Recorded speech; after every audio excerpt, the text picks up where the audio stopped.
WVU Parkersburg held its second Reverse Career Fair, giving students a unique chance to talk to employers in the Mid-Ohio Valley. Our Peyton Brooker has more on this story in Parkersburg.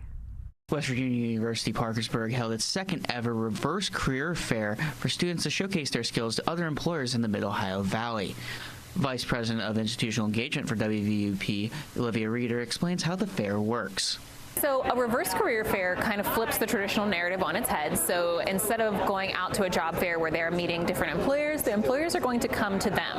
And they've gone through several trainings and workshops, and they are prepared to pitch themselves to businesses, and the businesses get to walk around and actually see the students. Reeder adds the students have been working all semester and have been working with its career service team to help the students prepare for the event.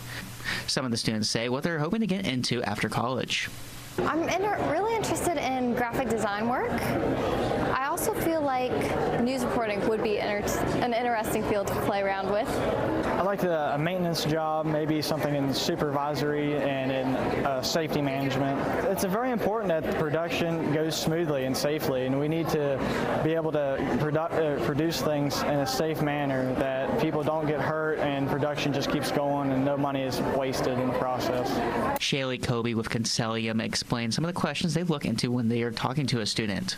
So some kind of technical questions, what their backgrounds look like that help our facility, and what they're looking for and how they can help us grow. Reeder and Carter Critchfield add that this event is important to build communication skills and network with different employers.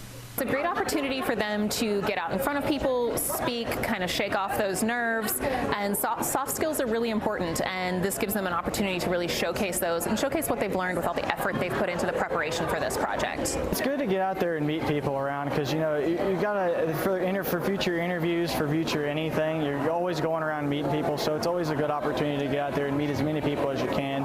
This is Peyton Brooker in Parkersburg, WTAP News. This is home.